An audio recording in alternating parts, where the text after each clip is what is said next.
The following audio recording has been designed for learning purposes only.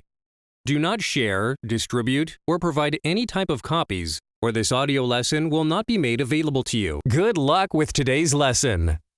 All right, so I'm going to finish up chapter 27 and then we can review.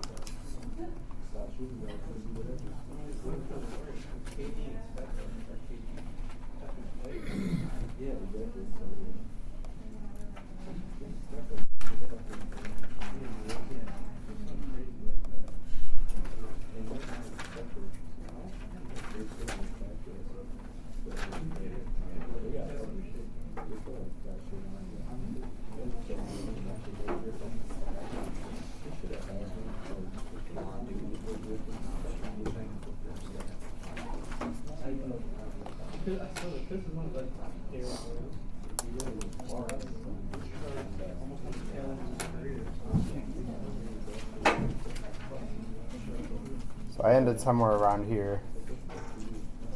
Yeah, I know I did the free speech movement. And I think maybe the student protest movement. So it all, of course, relates because I think, as I said the other day, the student protest movement in the 1960s takes on ideas, nonviolence used in the civil rights movement. So students wanting to have greater freedoms on campus, like decision making and hiring for faculty, getting rid of dress codes and curfews, and eventually it morphs into the anti-war protest movement by the time you get to the late 1960s.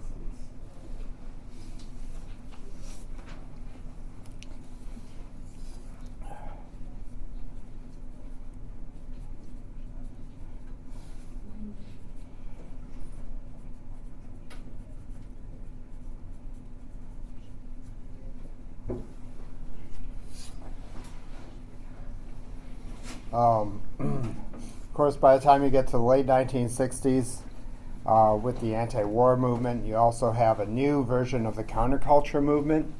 So the beatniks are a thing of the past, and the hippies are the new counterculture movement. They definitely look a lot different than the beatniks, who were all black in their berets and smoked their cigarettes in coffee houses and snapped their fingers in their poetry. So this is a photograph. I'm pretty sure these guys were headed to Woodstock, and which was one of the great moments of the counterculture movement of the 1960s. So just like the beatniks, they rejected the long-held values of consumeristic American society.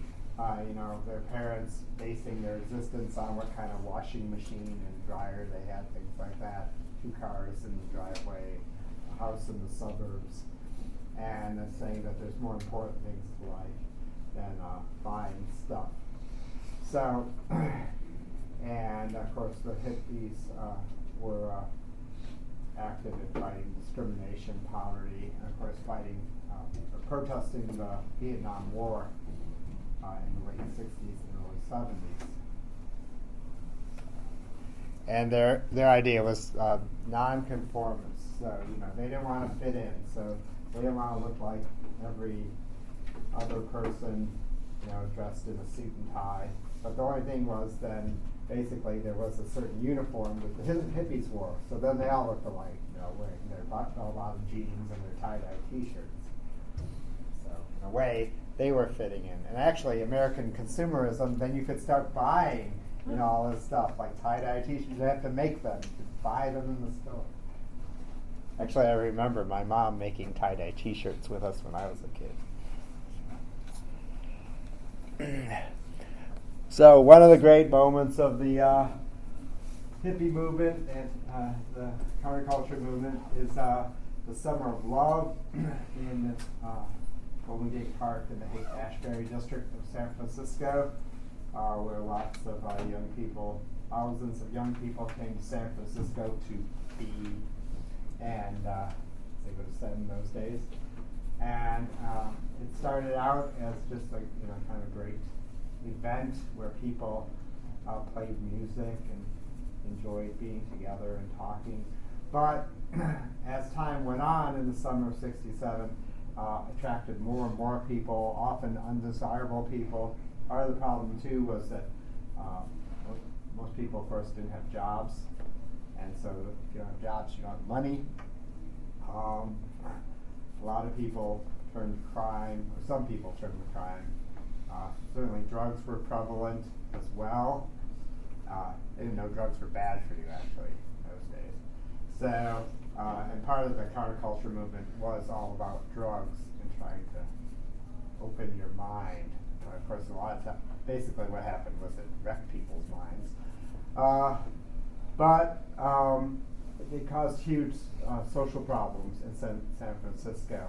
And so anyway, something that started out as a good idea kind of ended as a bad idea, a bad thing. Officials in San Francisco tried to stop people from entering the city. That didn't work so well.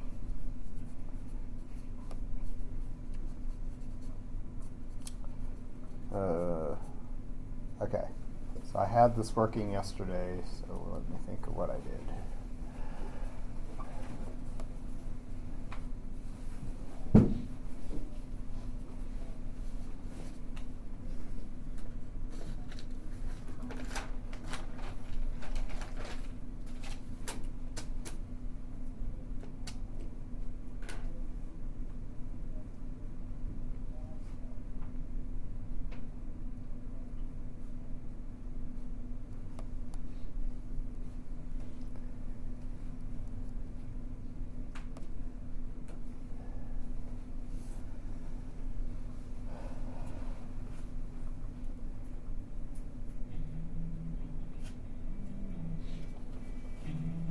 It was the largest migration of young people in the history of America. From every direction they came, from the biggest cities and from the smallest towns, all bound for San Francisco in the summer of 1967. 100,000 is a minimum estimate of what's happening. I think it's to be a major historical event for this country. We're trying to do what no one else has ever done before in this culture, and that is to find a new way for humanity. Minds are grabbed. It's up for grabs. Civilization's up for grabs. I think everybody knows. Drawn by the city's new hippie counterculture, with its vision of changing the world through peace and love, they arrived in numbers great enough to create a crisis in San Francisco and threaten the utopian dream itself. There were people who were coming, who were just coming for the drugs, who weren't coming for, say, a spiritual awakening. Kids were coming from all over the country. They were straining the infrastructure of the city. They were straining the resources. What could there be but trouble? It got ugly. And the original people that maybe went out there for peace and love left.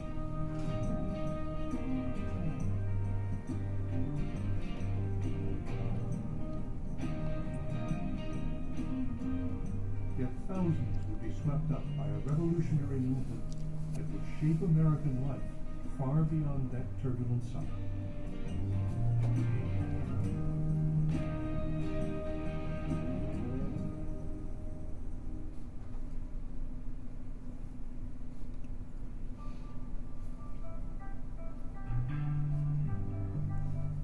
All right, so that's just a little bit of the beginning of a documentary, but it gives you an idea of what's going on during the Summer of Love. Another major, politically, Richard Nixon is President of the United States. He wins the election the year after the Summer of Love in '68, becomes president in January of 1969. He talked about having a secret plan to end the Vietnam War.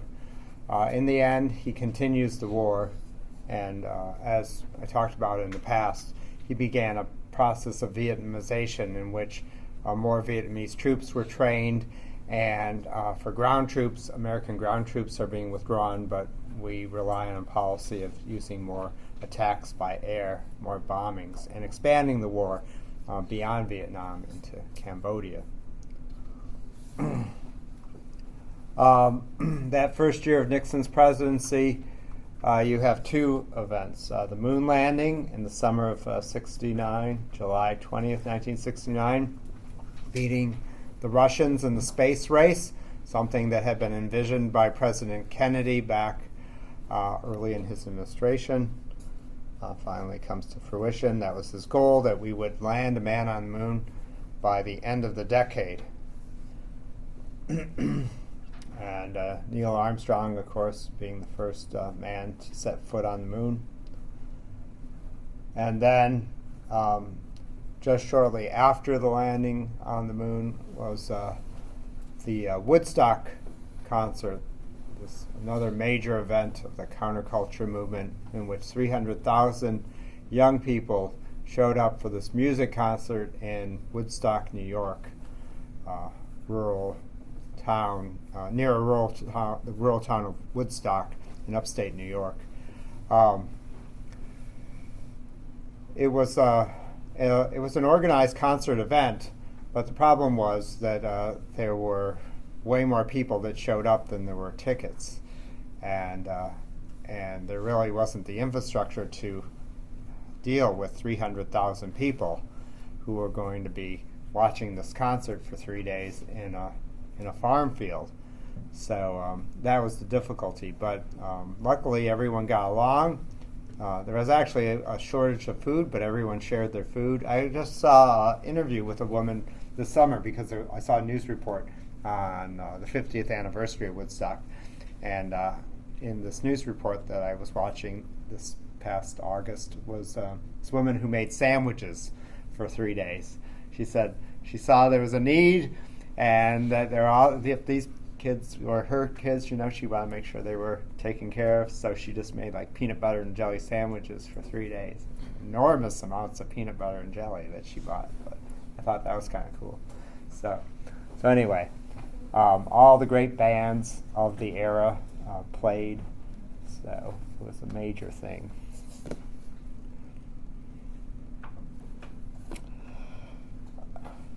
Politically, Richard Nixon opens China, and that's a huge deal because diplomatically the United States had never recognized communist China after the revolution in 1949. And Nixon thought that it was going to be impossible to ignore such a large country. So there are many reasons why President Nixon wanted to diplomatically recognize China, and I put them here. Potentially a new market so that we could sell goods to the Chinese. Of course, not recognizing that decades later the Chinese would be selling tons of stuff to us. So he also realized that on the Security Council in the United Nations that we could not continue to support Taiwan holding the Chinese seat. That eventually China was, of course, becoming too big of a nation, and there was too much support by other countries around the world, and eventually that seat was going to go to the communists in Beijing anyway. So that was the reason. And then as part of a diplomatic leverage against the Soviet Union, that it could be useful if we were friendly with another communist nation, a large communist nation, that we could use it in diplomatic negotiations with the Soviets, kind of annoy them a bit. So there's all these reasons that Nixon wanted to recognize China. Negotiations began in secret. He sent a special envoy, Henry Kissinger, and Henry Kissinger was used very often at that time. Also negotiations with Vietnam. It was Nixon's diplomacy using Kissinger was known as shuttle diplomacy. But after it was announced that we would recognize China, new government, President Nixon and Mrs. Nixon made a trip to China. And it was known as the week that changed the world.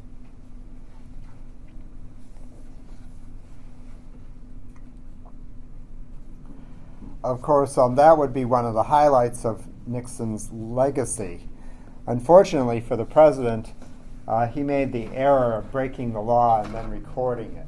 So, on audio tape, the president knew nothing about the break-in of the Democratic National Headquarters in the Watergate Tower when it first occurred, by decisions made by members of the Committee to Re-elect the President, known as CREEP. But after so the people who did the break-in were arrested, and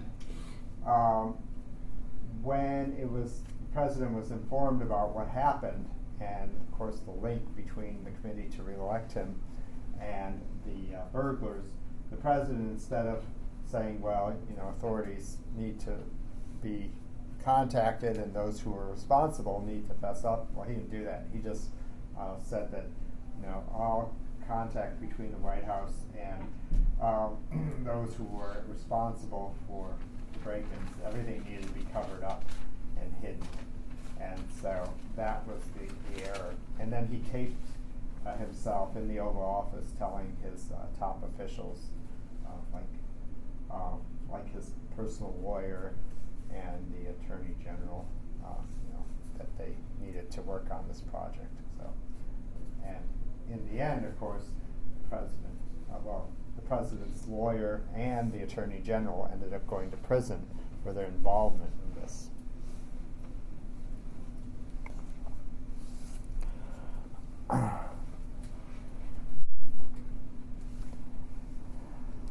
A special prosecutor was appointed by the Justice Department to look into the break-ins at the Watergate Tower, and the investigation got closer and closer to the president himself, and Nixon got worried and ordered the firing of the special prosecutor, which caused a constitutional crisis.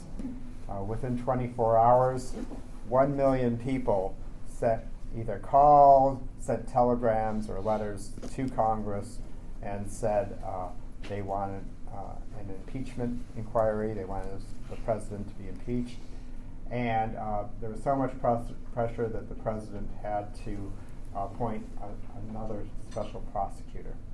Actually, it was extremely controversial within the Justice Department about the firing. The Attorney General resigned over it. The second in command resigned. It was only the third top person at the Justice Department who was too afraid to ignore the president's orders and actually ended up, he was the one who had to go and fire the person, Archibald Cox, the special prosecutor. But it was a delay tactic, which then allowed for a new special prosecutor to be put in place, and basically was starting anew. So, but by October of 1973, the president had been reelected. He was already in the first year of his second term as president.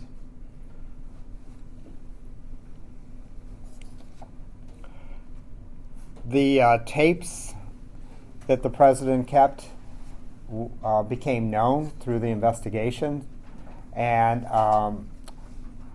the president refused to turn over the tapes, saying that he claimed executive privilege. That led to a court case in which eventually it went to the Supreme Court. And the Supreme Court said that the tapes had to be turned over, and there was one tape specifically that the president was clearly heard ordering the cover-up of any connection between his administration and the break-ins at the Watergate Tower. So the Supreme Court had ordered on July 25th, 1974, for the tapes to be turned over. So this Watergate investigation went on for quite a while. Finally, on August the 5th, the president allowed the release of the tapes. And during this time, there was a lot of negotiations about what was going to happen, because the president lost support with many in the public. There was always a base that still supported him, but largely vast majority of the country lost faith in him. That meant that many of the politicians, members of Congress in his party, turned against him as well, because they realized that politically it was not a good thing to stick with him.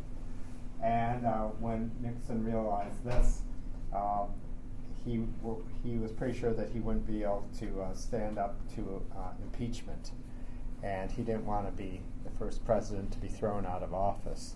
So he decided that he would resign instead, being the first president to resign his office, and of course in disgrace. And so that's what, unfortunately for President Nixon, that's what he's best remembered for.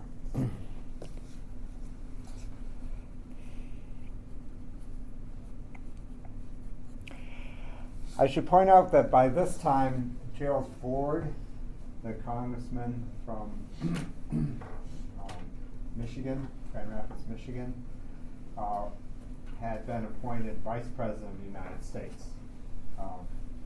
Gerald Ford was appointed because in 1973, the Vice President of the United States, Spiro Agnew, had already resigned in disgrace due to the fact that he had taken bribes from former law clients. And now normally, if a vice president, say, were to resign or die, because I don't think there's ever been a vice president who would resign, but if there's an opening, if the vice president had died in the past, it was always just left open until the next election. But because of the Watergate scandal, it was determined that there was a necessity to fill that spot in the event that perhaps the president would be impeached or thrown out or resign. So there was this extraordinary circumstance where Congressman Ford was actually appointed vice president, and that's never happened before. And then, of course, what happens with President Nixon's resignation is that now Ford will become president of the United States, never having received any votes, not being on the ticket in the previous presidential election. So, yeah. I was going to ask a question. Isn't it, if the president, something happens to the president and the vice president, is it the Speaker of the House? I think it's Speaker of the House. That becomes the president? Uh-huh. Oh. So, President Nixon announced his resignation on August the 8th, and he would resign officially the following day at noon. This is a clip of the president's announcement to the nation. Good evening. This is the 37th time I have spoken to you from this office, where so many decisions have been made that shape the history of this nation. Each time I have done so to discuss with you some matter that I believe affected the national interest. In all the decisions I have made in my public life, I have always tried to do what was best for the nation. Throughout the long and difficult period of Watergate, I have felt it was my duty to persevere, to make every possible effort to complete the term of office to which you elected me. In the past few days, however, it has become evident to me that I no longer have a strong enough political base in the Congress to justify continuing that effort. I would have preferred to carry through to the finish, whatever the personal agony it would have involved. And my family unanimously urged me to do so. But the interests of the nation must always come before any personal considerations. From the discussions I have had with congressional and other leaders, I have concluded that because of the Watergate matter, I might not have the support of the Congress that I would consider necessary to back the very difficult decisions and carry out the duties of this office in the way the interests of the nation will require. I have never been a quitter. To leave office before my term is completed is abhorrent to every instinct in my body. But as president, I must put the interests of America first. America needs a full-time president and a full-time Congress, particularly at this time with problems we face at home and abroad. To continue to fight through the months ahead for my personal vindication would almost totally absorb the time and attention of both the President and the Congress in a period when our entire focus should be on the great issues of peace abroad and prosperity without inflation at home. Therefore, I shall resign the presidency effective at noon tomorrow. Vice President Ford will be sworn in as president at that hour in this office.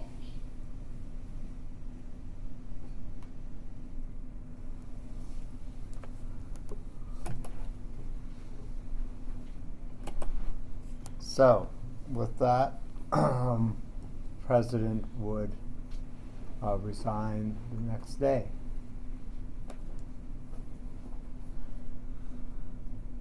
I just wanted to show you the clip of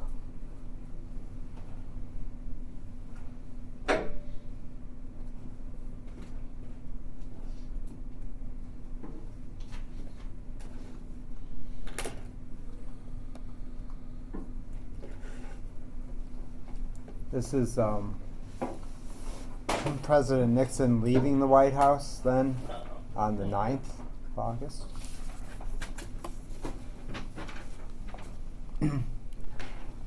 As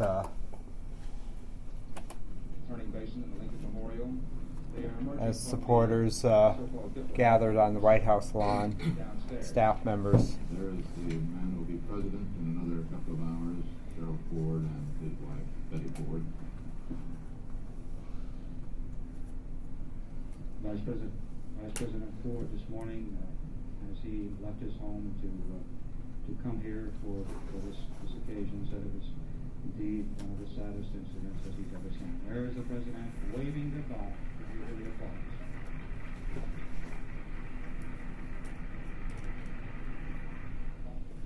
President Nixon peering out from behind the bullet-resistant glass.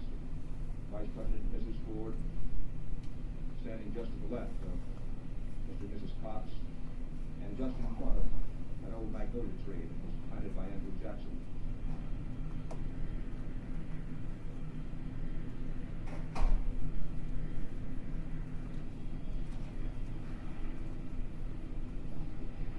President Nixon's helicopter going over the fountains of the White House South Lawn, over the back black fence,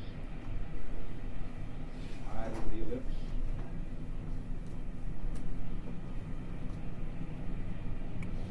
Toward the base of the Washington Monument.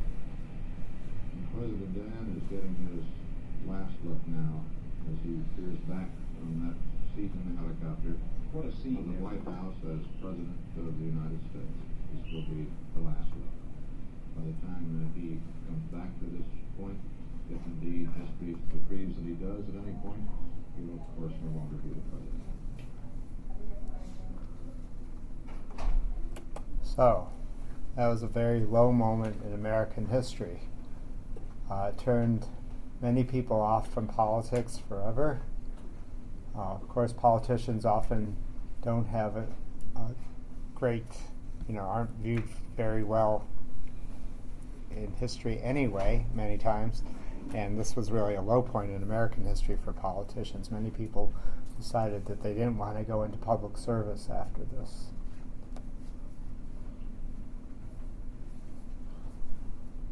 I should point out that by the time President Nixon resigned, America, the United States had reached an agreement in Vietnam, and we stopped fighting. The Paris Peace Accords of January of 1973 ended America's involvement in Vietnam.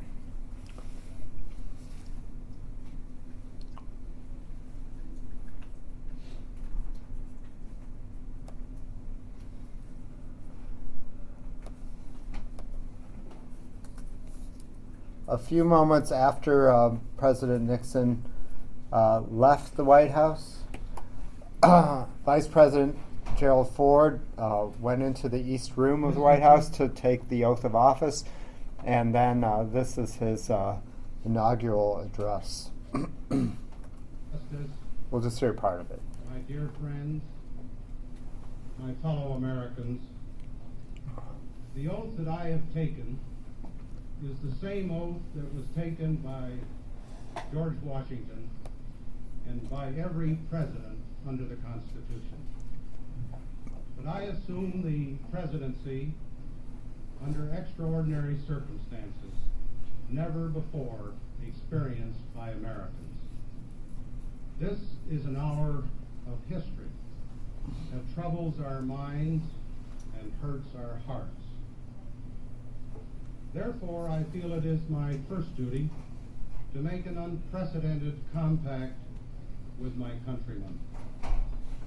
Not an inaugural address, not a fireside chat, not a campaign speech. Just a little straight talk among friends, and I intended to be the first of many. I am acutely aware that you have not elected me as your president by your ballots.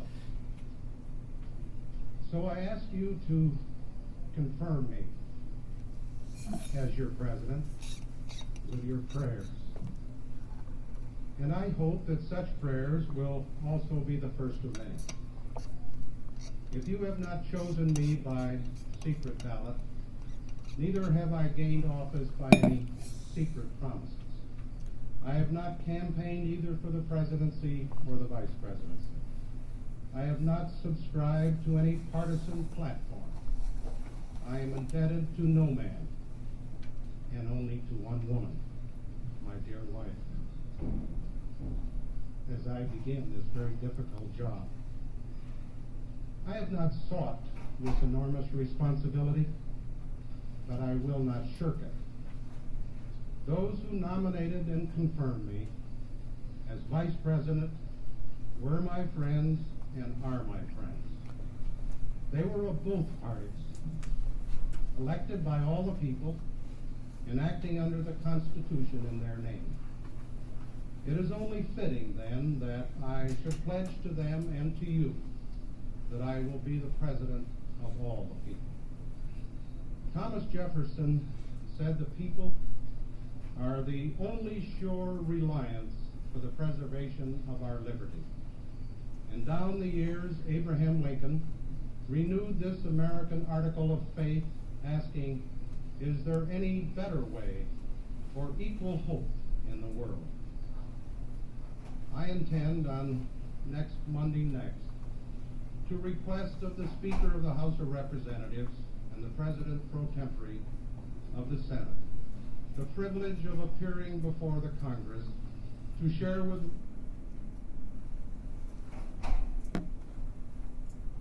former colleagues and with you, the American people, my views on the priority business of the nation, and to solicit your views and their views.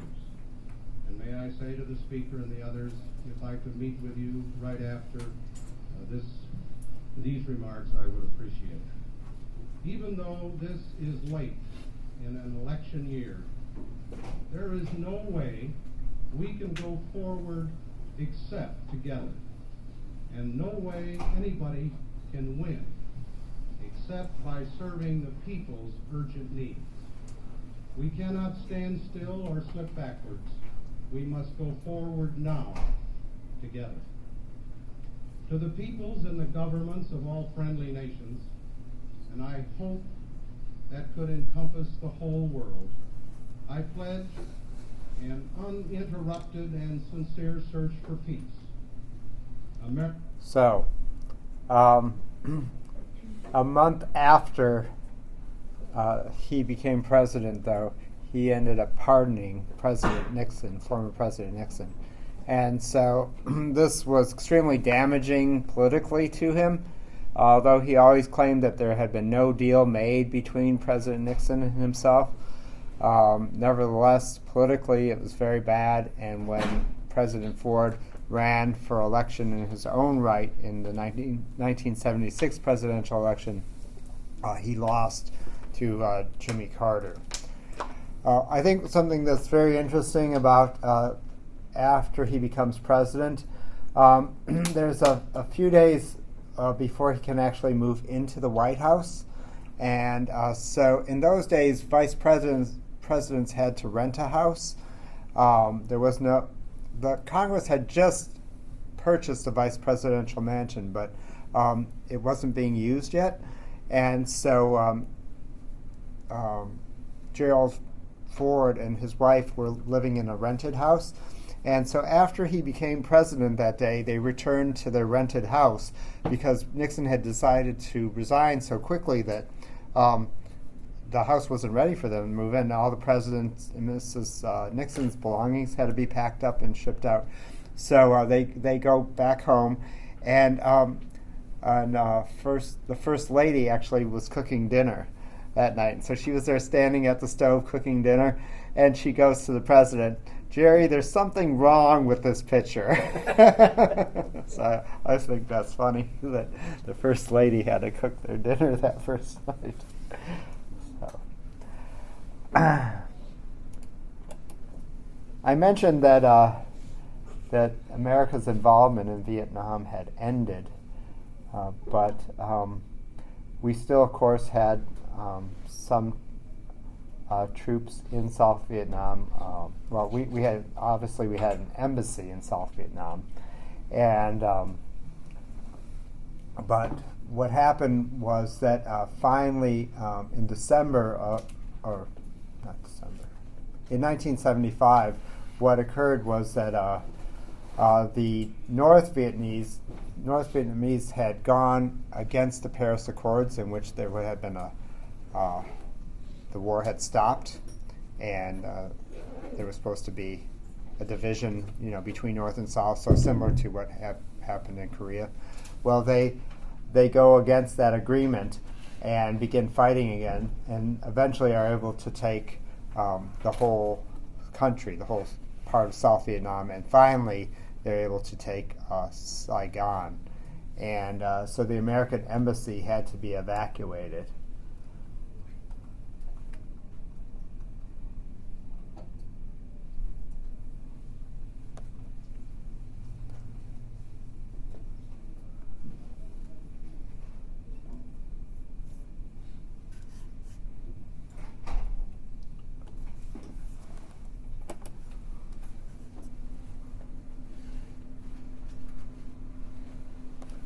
And so American officials, as well as South Vietnamese, who had helped the United States over all those years, were evacuated onto American ships. North Vietnamese troops had violated the Paris Peace Accords and renewed their assault on the South.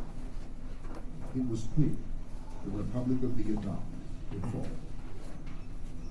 In April of '75, North Vietnamese troops approached the southern capital of Saigon. President Gerald Ford ordered all U.S. troops and citizens out of the country. Permit the movement of refugees to the area of their choice. And on April 29th, Armed Forces Radio began playing White Christmas. The signal and evacuation was underway.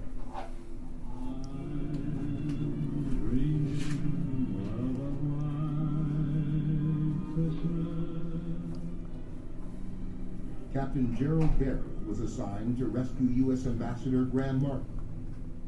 The mission evolved into an 18-hour day of shuttling people to an armada of ships waiting in the South China Sea. So all this American equipment that had belonged to the South Vietnamese government, all these helicopter pilots, as a way to evacuate their families, loaded them onto these helicopters and went out and landed on American ships. But then there was no room for all these helicopters, so they dumped millions of dollars worth of equipment overboard. And as Barry flew toward the U.S. Embassy in Saigon, he could see enemy tanks approaching the city. So I landed behind the embassy, said, I'm here to get the ambassador. Because I'm thinking somebody told him I was coming to get him. Well, then somebody else gets on the phone and said, well, the ambassador isn't coming. Well, really? So I'm supposed to get him. No, he's not. So take a lift of these. So they loaded Vietnamese on. In the early hours of April 30th, despite multiple flights with hundreds of evacuees and with time running out, Barry uttered 3 words that meant it was imperative for the U.S. diplomat to leave. I'm not leaving the roof until the ambassador's on board. And out of nowhere, I said, the president sends. 2 minutes later, the ambassador's up with his whole staff to come out. That's all we needed. I could have said that at 12 in the afternoon. So he comes up, gets on, we fly out with the ambassador, and you make the call, tiger, tiger, tiger, that means the ambassador's out. Personally, I'm embarrassed. I'm embarrassed that the United States of America is being humiliated and is leaving an area that we had come to defend, and we've been defeated. Yes, we've chosen to leave, but we've chosen to leave because it's no longer defendable with the resources that we have chosen to commit, and the limits that we have put on our involvement in South Vietnam. So, America's presence in South Vietnam finally ends after over 20 years of involvement there. So that's where I'm going to have to end this semester's class. And so what we'll do, like we always do at the end of a unit, is that we can review for the test, and you can get in your groups, and I can ask you some questions.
All the groups have slips. All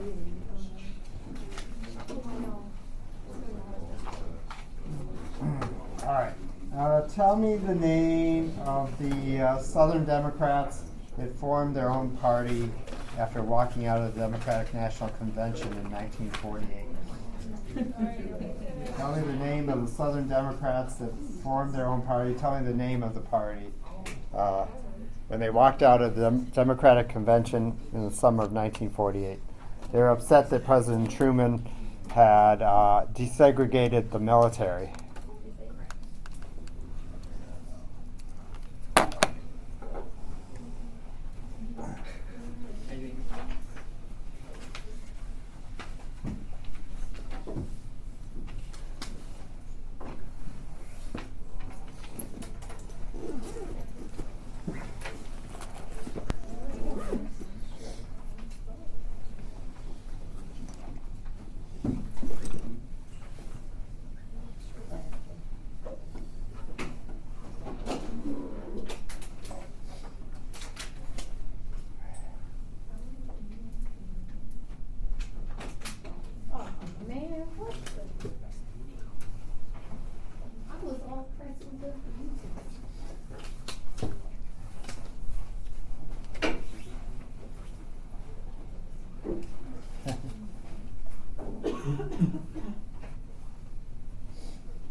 maybe I paid attention.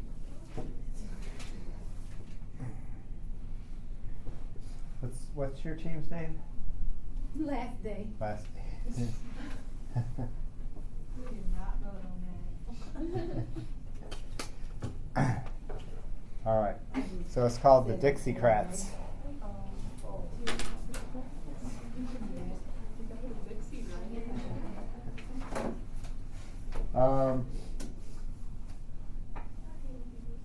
Name the congressional resolution that gave power to President Johnson to fight communism in Vietnam using any means he saw necessary.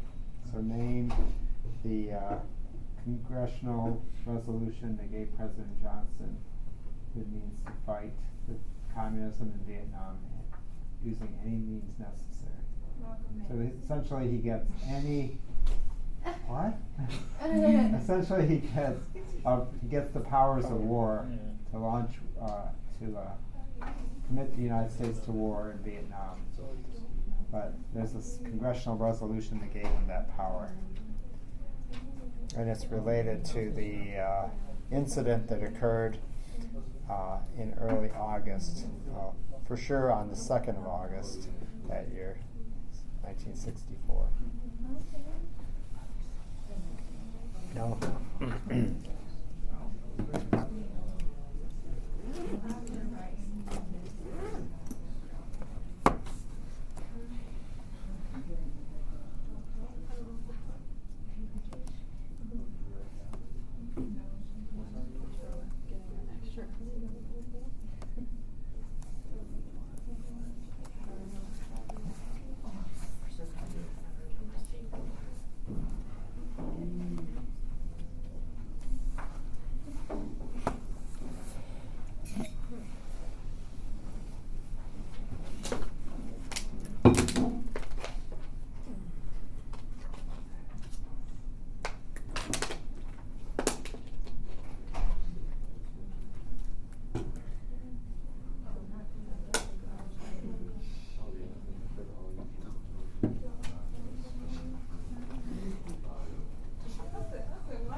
Only a few more seconds.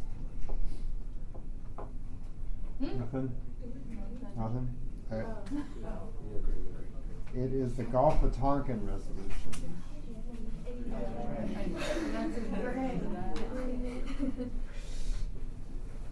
Okay. When President Eisenhower talked about the spread of communism, he related it to a certain game. What did he call this? That you had to stop communism because he called it something. He relates it to a game. Yeah.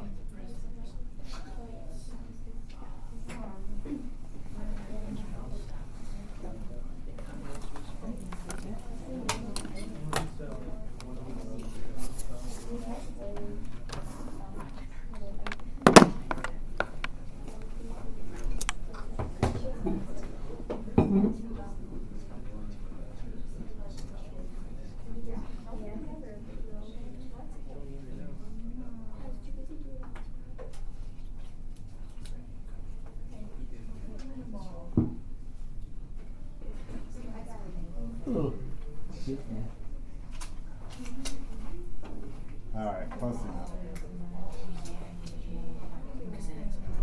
Stop all from spreading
Okay. I need one more. No. Okay, so it is called the domino theory. Oh, If you wrote domino, I gave it to you.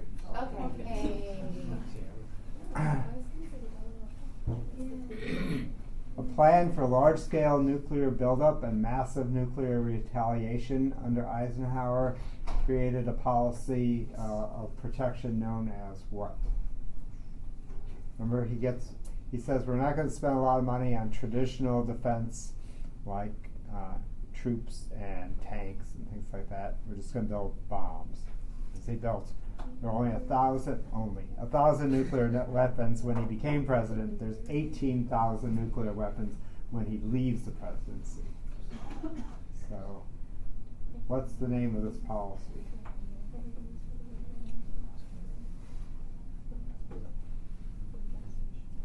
Well, yeah, that's what I was thinking about that. I didn't know if that was a word.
50 seconds.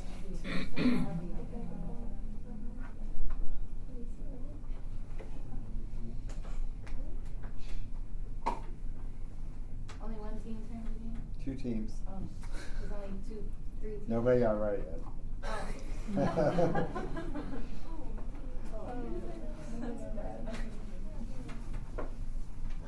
Well, way to go with this question, Professor Rice. Okay, it's a good thing I asked it then. You're right. Okay, so we'll just say that's it. Wait, we got That one, okay.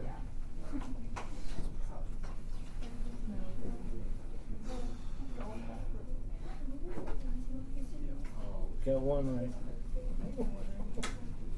Wait, he ain't tell us the answer yet. Okay. What time's up? You're not supposed to be using your notes. No, he said no. Uh-huh. Okay. Alright. It is the new look. What? New look policy. Although I thought yours was probably, I would call it that, nuclearization. Yeah, That was the nuclearization policy. That would work, but that wasn't the answer. I would never have guessed new look. I remember like the thing on the paper. Tell me, okay, this one should be easier. Tell me the name of the world's first space satellite. Tell me the name of the world's first space satellite. I was gonna say Apollo 11.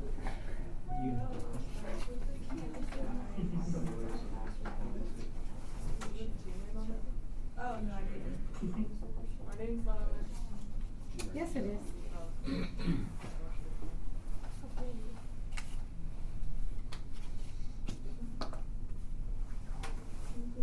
Okay, excellent. That's what I like to see. Sputnik.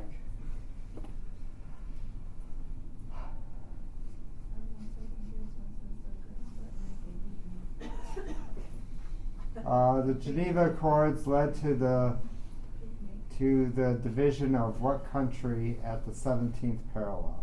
The Geneva Accord led to the division of what country at the 17th parallel?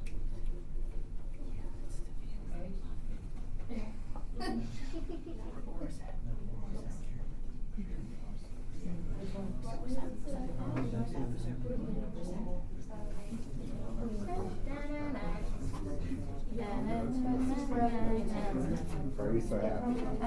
Oh. Am I? Oh, no. Not happy. He said that I had.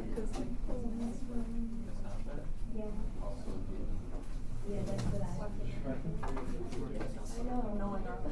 Yeah. I thought we did. I'm pretty sure.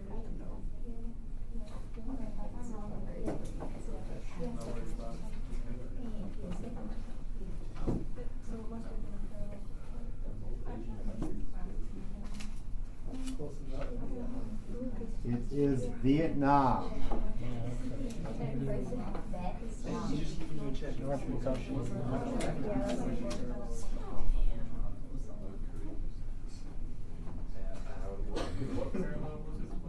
Seventeen. 17.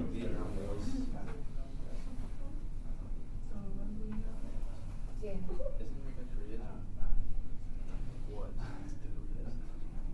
Tell me what the Supreme Court decision in Brown versus Board of Education made illegal.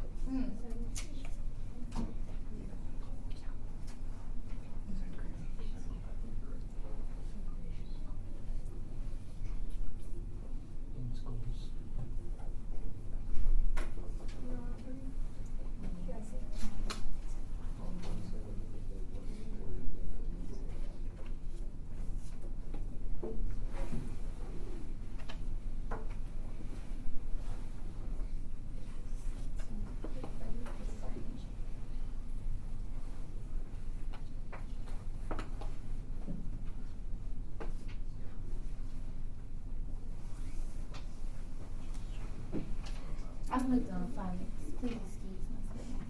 Okay.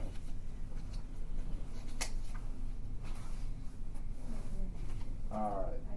So, the Supreme Court case of Brown versus Board of Education was, of course, about segregated schools, but it was really about segregation in public facilities. So, because remember, with Rosa Parks, that was not a school, it was a bus, right?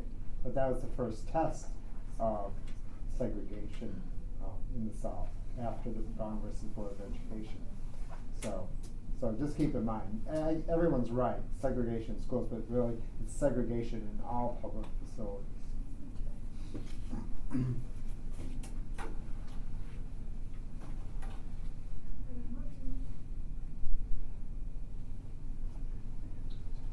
Ceasefire, which kept the status quo and divided this nation in half at the 38th parallel, stopped the fighting in what war?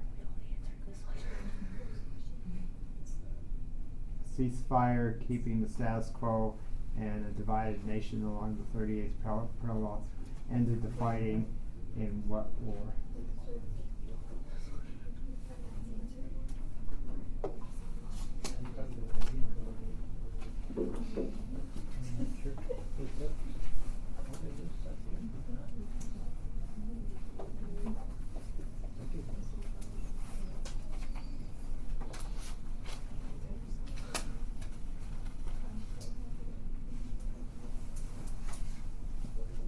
Anybody disagree with that?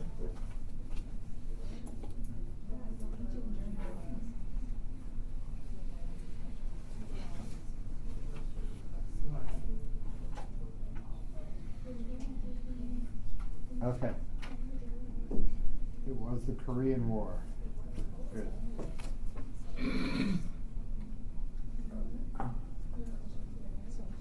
Tell me the name of President Truman's economic package to expand the New Deal after he won the election in 1948.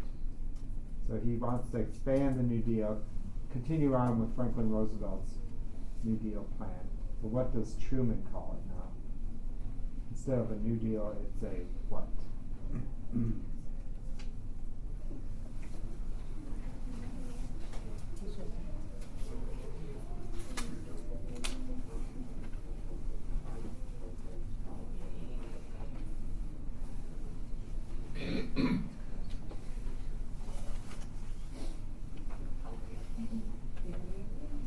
It was the fair deal, and not especially successful, because there was a lot of opposition in Congress.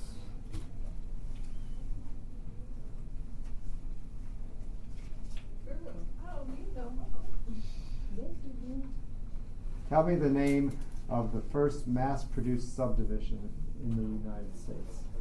Name of the first mass-produced subdivision in the United States.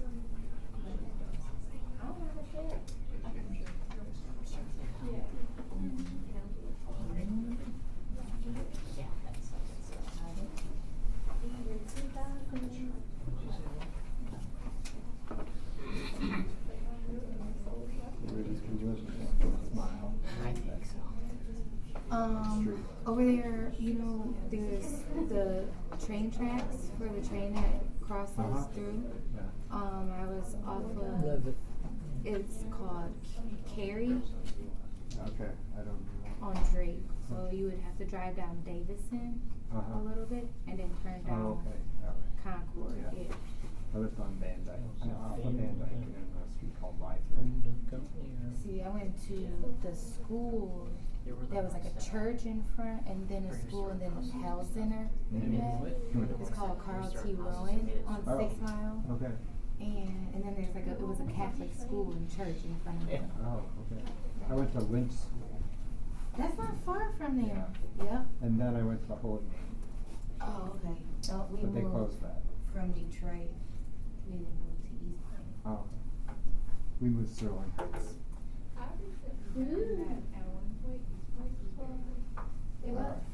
It is Levittown.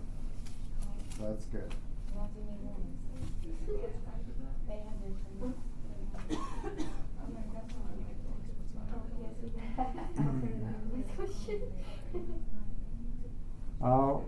During which presidential election year was the first televised presidential debates held?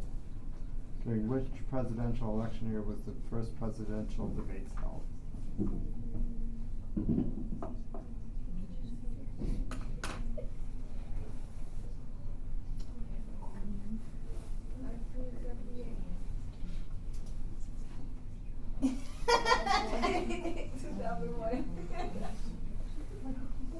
All right.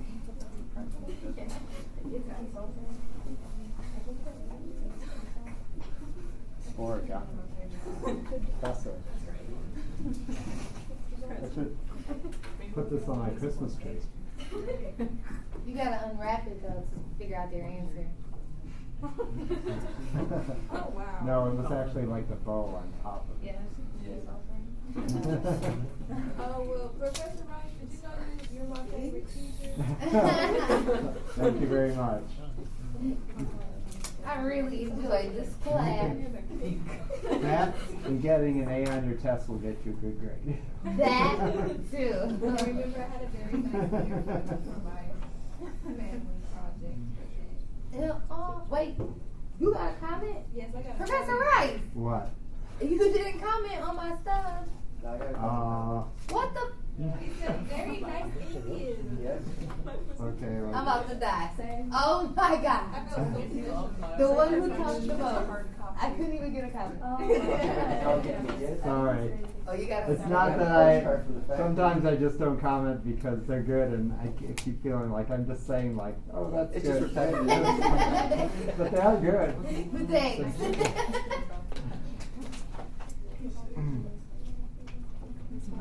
Sometimes be glad I don't comment because sometimes the comments aren't good. Sure.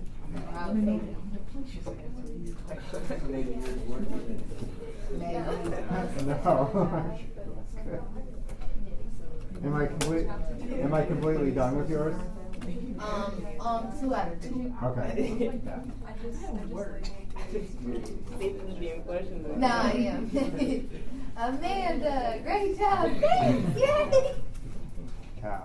Is everything I want to hear? Generally, when people do what I say, then I'm very happy. But I just stapled it all together. if I somehow have put the grade in where it says rubric, and it's less than you're supposed to get, then I mean I might not make the comment because I put it in the rubric, and then I expect you to read the rubric to see like where the errors of your ways were.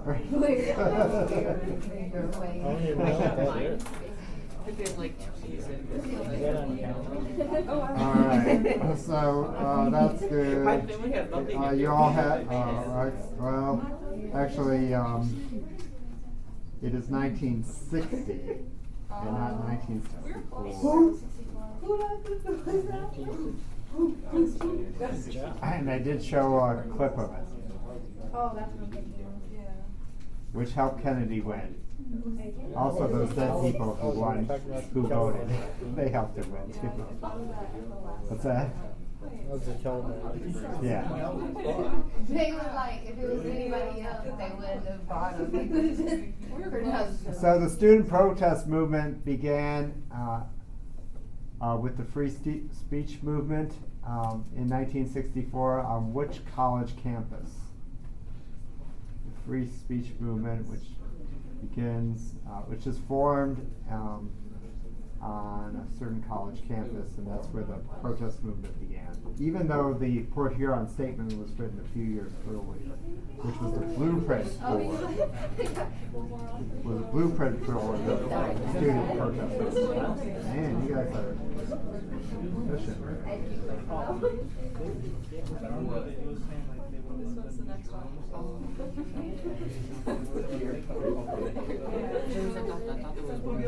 Paper craft every answer.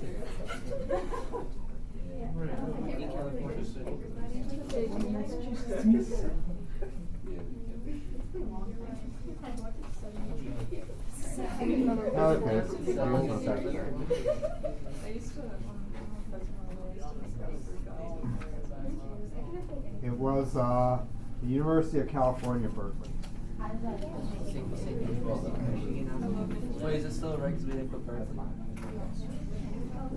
Actually, I have a friend who's curator of the natural history archives there.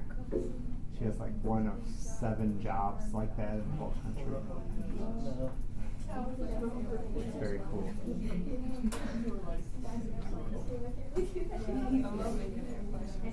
Tell me what. Okay, so I generally don't require you guys to know a lot of dates, but this is one date that I think you probably should know. Tell me what happened on November 22nd, 1963. What happened on November 22nd, 1963?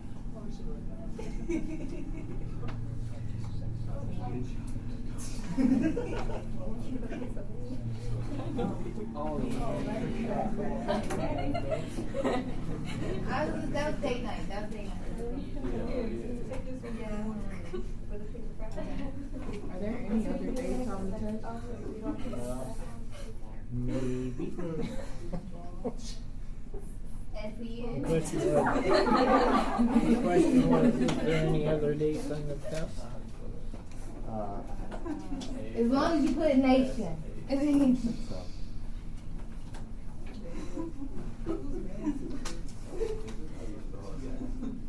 don't know.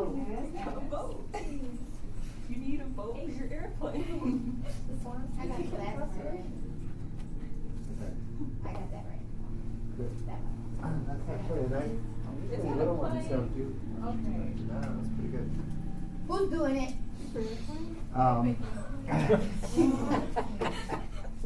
Okay, so it was the day that unfortunately President Kennedy was assassinated. I know some of you used that question in your interviews. So that's a good question. And some of you used where were you on September 11th, 2001 too. That was a good question too, because that's sort of like to us a day like that, like, you know, when Kennedy was assassinated or when Pearl Harbor was bombed. Yeah. That's for your work. I got sent home from work. Was that in yours? Was that in yours? Yeah. Okay, yeah. Yeah, because I remember that. And because I was thinking, I got sent home that day. And I worked at a museum, a farm museum for the city of Ann Arbor. And I was thinking, if this place gets bombed, we are in deep trouble.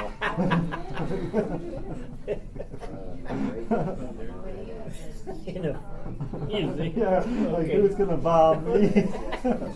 We gotta get rid of that old house. It's dangerous. Okay. What was the Great Society? Tell me, what was the Great Society? What was the Great Society?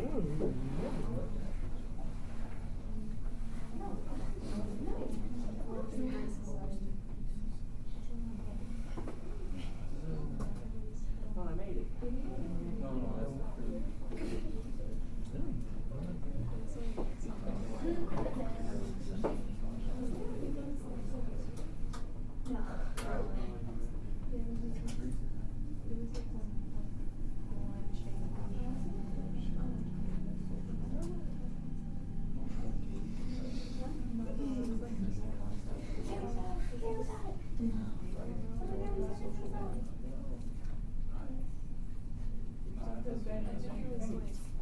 What?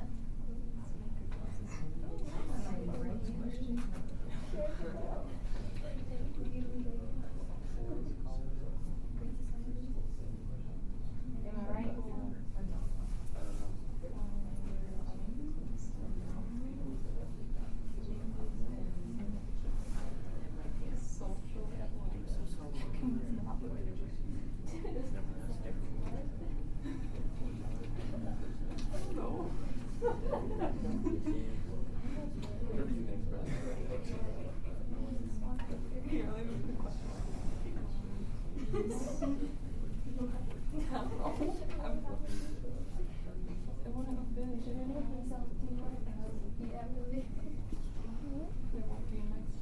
Wow.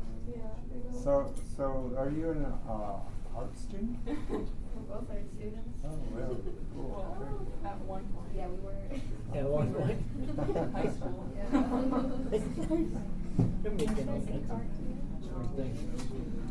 I took one art class. I was terrible at it. Me too. Our whole high school was Still am.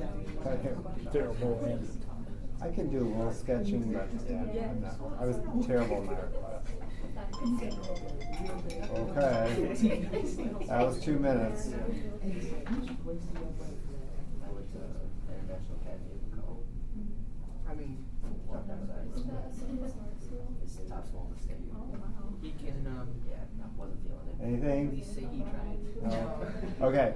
So the Great Society was a program established under President Johnson to eliminate poverty in America. Double the word. Well, you did a great job too. You know, the economic part is kind of right. Social. What was the name of the failed CIA plot to invade and overthrow the Cuban government?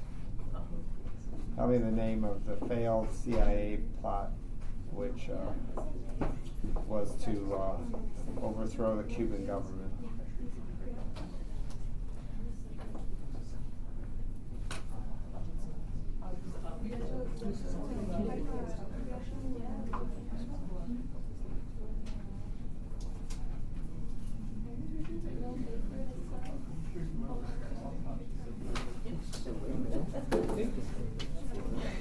No, I got nothing. I got nothing. I can't think of what to make. I can make. I can try to make a movie catcher. Oh yeah, I don't think I was too. I never forgot to make those ones. You forgot? You got the little ones when it's Yeah, that's squares. instead of hanging it down.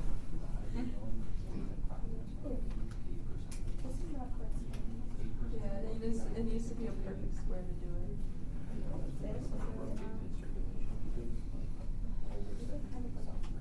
They're very upset the paper isn't cut straight enough.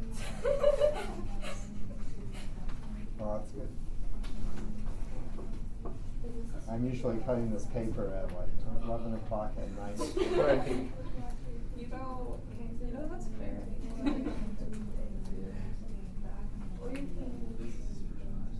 wouldn't be surprised if it wasn't cut 5 minutes before we did this. Sometimes it is.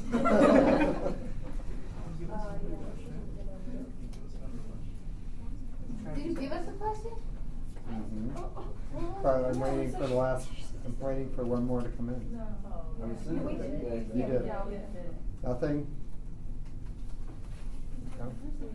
We already turned it. Okay, yeah, I get it. Okay, it's the Bay of Pigs. Oh, I didn't see this one, sorry. That's the one I was waiting for. Which president was that? Kennedy. So Kennedy had 3 major international events that dealt with the Soviets. It was the Bay, or the Russia or whatever, and Cuba communism. So Bay of Pigs, Berlin Wall crisis, and then finally the Cuban Missile Crisis. Which is So, gonna be a question. which actually was going to be the next question, but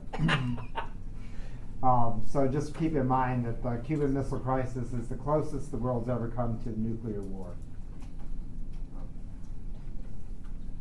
I think the only other time that the nuclear clock got moved that close to midnight was September 11, 2001. That was, they were pretty worried on that day too. Okay. Tell me what was Vietnamization? Tell me what was Vietnamization?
Good job.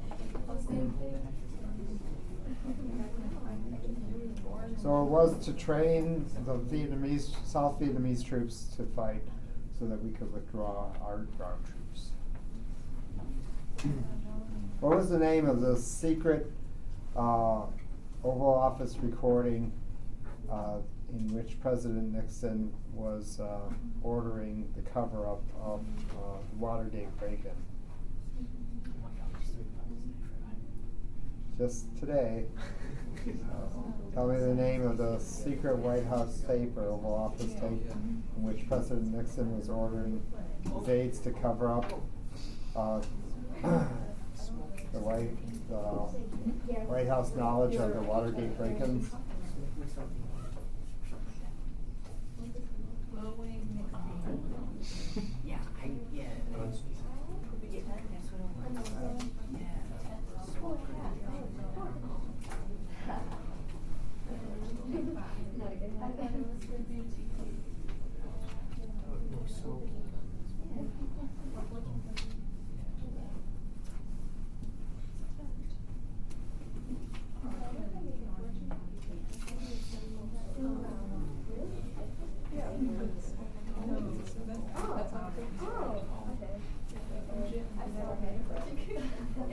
Well, that's how they actually make it.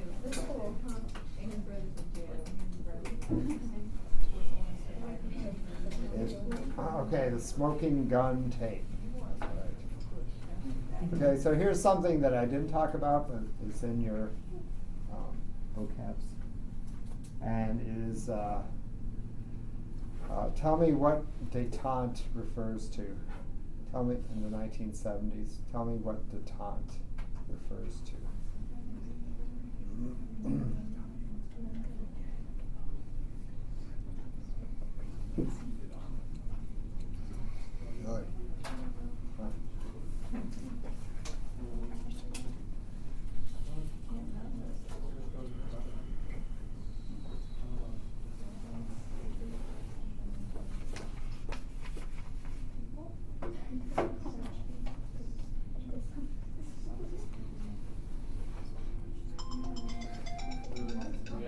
was from the last one. That was quick. Yeah, that was the last one.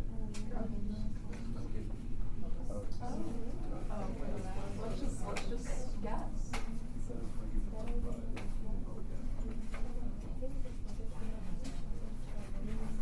Good guess. Not right. Good guess, not right.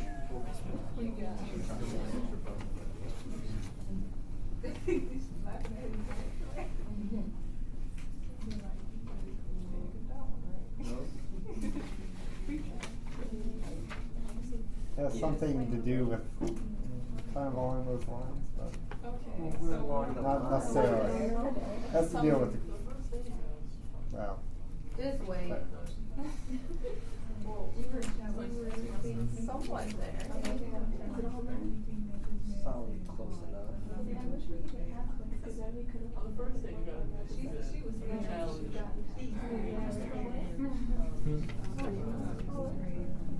Yeah. Yeah, probably.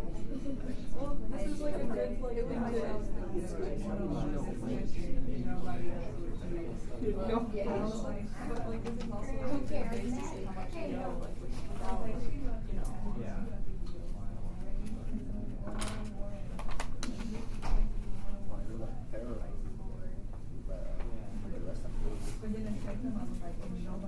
All right, a few more seconds.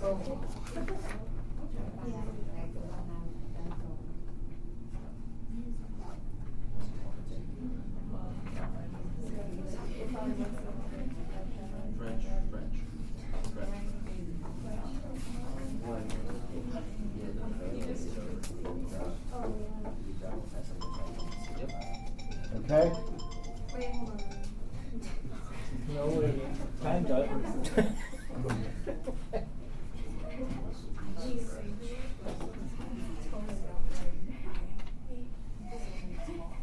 Good guess. French piece something.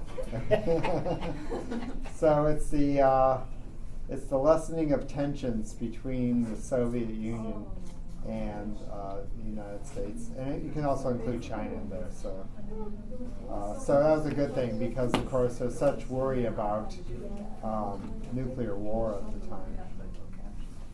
So now we have a tie between Wildcats and Monarchs. So your two teams each has 17.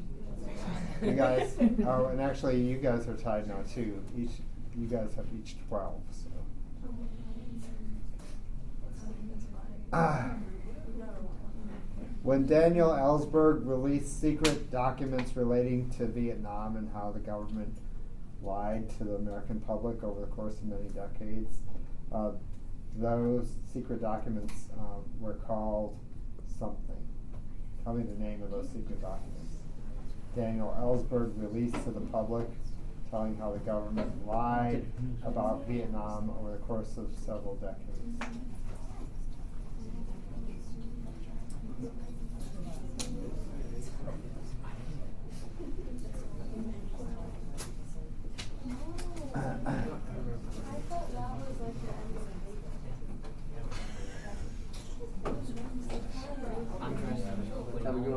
Bye, too. Choke this.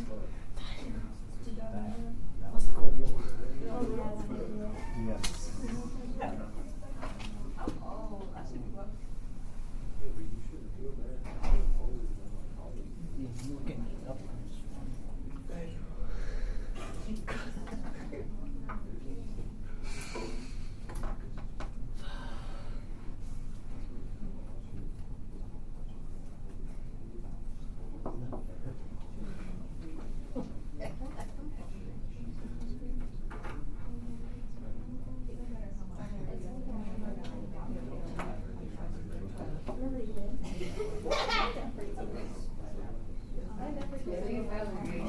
Alright. Excellent. It is the Pentagon Papers. You got right.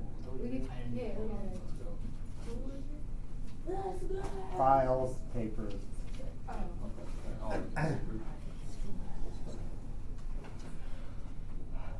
All right.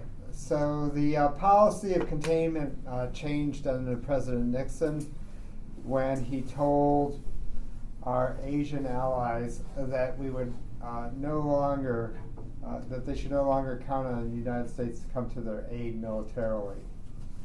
So while the policy of containment still stood for Europe, for Asia, because of Vietnam, President Nixon said, forget it. And so tell me the name of that U.S. policy put in place by President Nixon. Open door.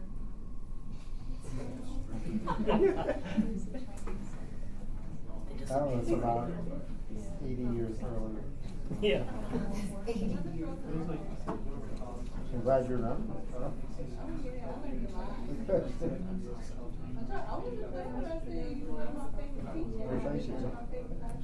Good.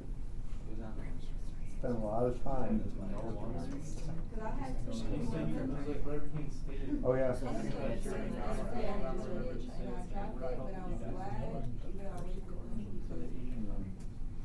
wasn't gonna do well in that class. I wasn't. It was no more spiritual expression. You gotta remember everything that you learned. It was horrible. I remember. I was me. No, Oh. the one at Wayne State. Oh, okay. I teach that sometimes. I teach that sometimes. He- Oh, that's his friend? I liked him because I feel like he was able and I could stuff, but he had a raise her hand to go to the bathroom. You had to raise her hand to go to the bathroom. Oh, Did you know It was that? a steam policy before he was even there, so that's not right. we are. It was anything that No, I think he's right. Nope. We don't. It's best case. That's like the 1890s. I don't. I don't need.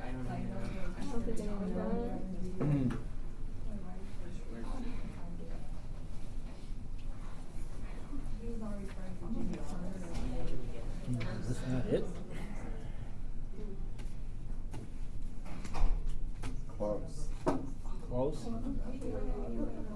Anything else? Close, but not close enough. Anything, team? Oh yeah. Whoa. Nothing last day? No, we don't know. Okay. That's okay. Nobody else did either. It's the Nixon Doctrine. I thought it was that. Oh my God. Right. We got Nixon. I can tell by We're this. not. We're not. These are super like strict.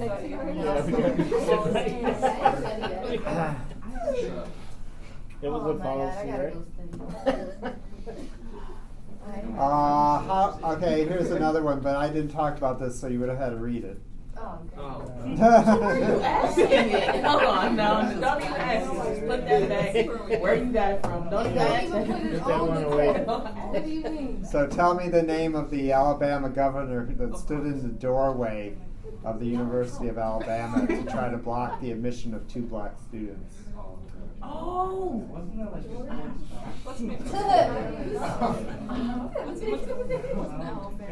We'll make him. I'm sure we're seeing the tape on this. His name is nice.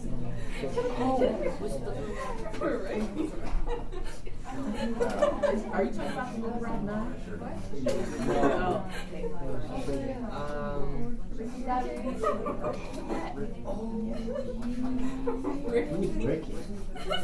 Ricky Ricardo? Ricky Ricardo. You might be right. No, let's do that. Pretty sure you're right. Looks like I'm not Good job, guys. Somebody read the book. Yeah. Yay. That wasn't me. Well, they got that app and they put the thing in. Well, no. Yeah. This is serious or is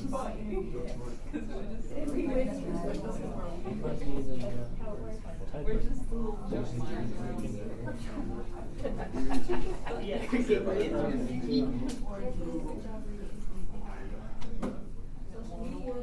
Okay. Very good. They got it right too. You got it right too. Wow.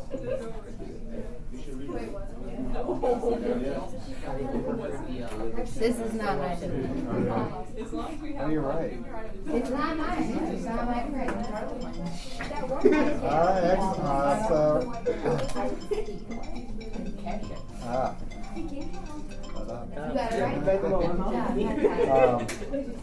It was George Wallace. We should have just said George. Instead of Richard. Wow, that was very good, George Wallace. That still means you guys are tied. That's great. Can y'all get Maybe something wrong? maybe listening to us. Tell me the name of the person who oversaw the restoration of the White House in the early 1960s. Who oversaw the restoration of the White House in the early 1960s? Right?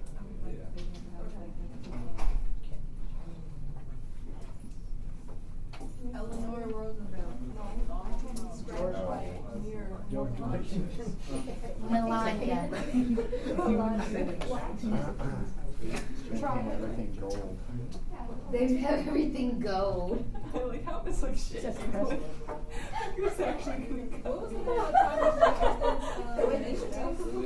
Sally Hemings. Sally Hemings. It was also his sister-in-law and his slave. Well, you know, they like to keep things I think so. It was his wife's half-sister. Oh yeah, that's right. What's her name? George Washington.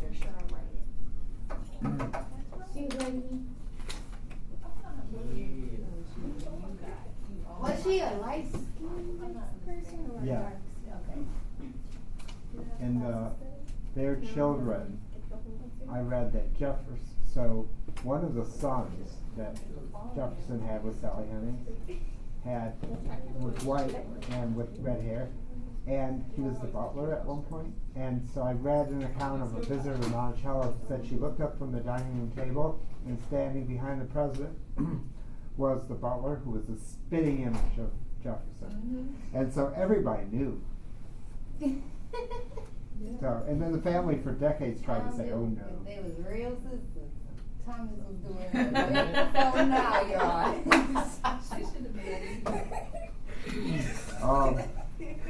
I'm waiting on one more, I think. Is that? Oh, that's here. All right, you all are correct. It was Jackie Kennedy, my favorite first lady, besides Dolly Madison. Besides Sally. Dolly Madison. Oh, I thought you'd say like. Who's your favorite president now? I don't know that I have that. That's tough. You have to. I cannot say.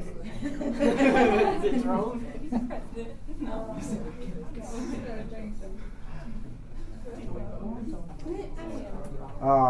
Okay.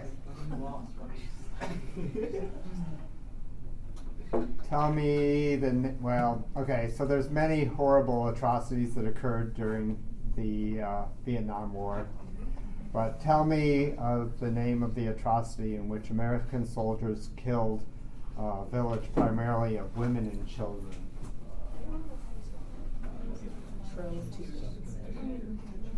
And as long as you're close on this one, because it's in Vietnamese, so it's hard. I know that.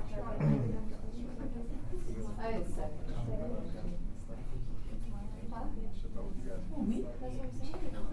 Indian. Oh, I spelled that right, but.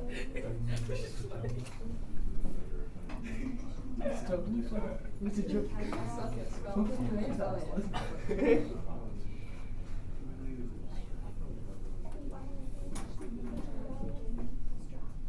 What are you drinking that needs to be open like that? Oh, yeah. I love that. I think it is. I'm not sure. Oh, that one really, really stupid. Yeah. Dubs. I don't think it's popular. So that's why I want to read that. So Charlotte last. They got it right too. The dog's probably at home. Where else did you So we're gonna have to. Am I gonna get one? No. No, he's home group right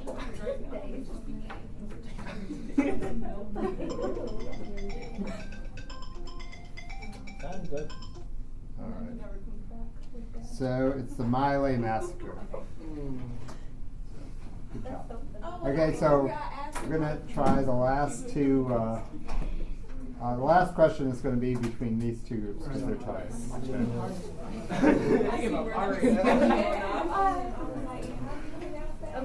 So, nice job. Make sure you study, everyone. You guys have been doing really a good job. I appreciate you doing what you're supposed to do and show up to class, which does not always happen. I have a quick question for you. Yes. So like, I turned in, like, so when you're done, like, grading, like, projects, okay, because, like, I just wasn't sure because, like, his mark was missing because I didn't turn it in digitally. Oh, no, that's happened. I don't know why.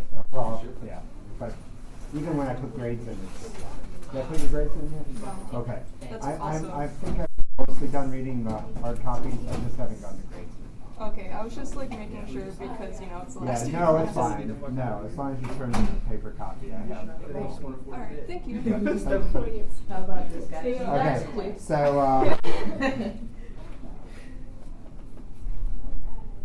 okay. Can you tell me what it was called in the summer of 1964 when college students went to Mississippi to register voters? Tell me what it's called in the summer of 1964 when college students went to Mississippi to register voters. What's the name?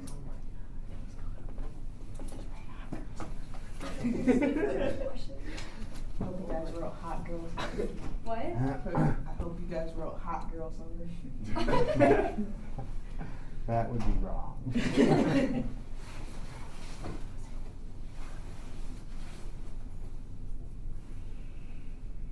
So if they get it right, you can just call a tie and I'll get it? Mm-hmm. Okay, good. Cool. Okay, you both got it right. So, It's been nice so if talking you with both you. write your names on a slip. Good luck with today's lesson.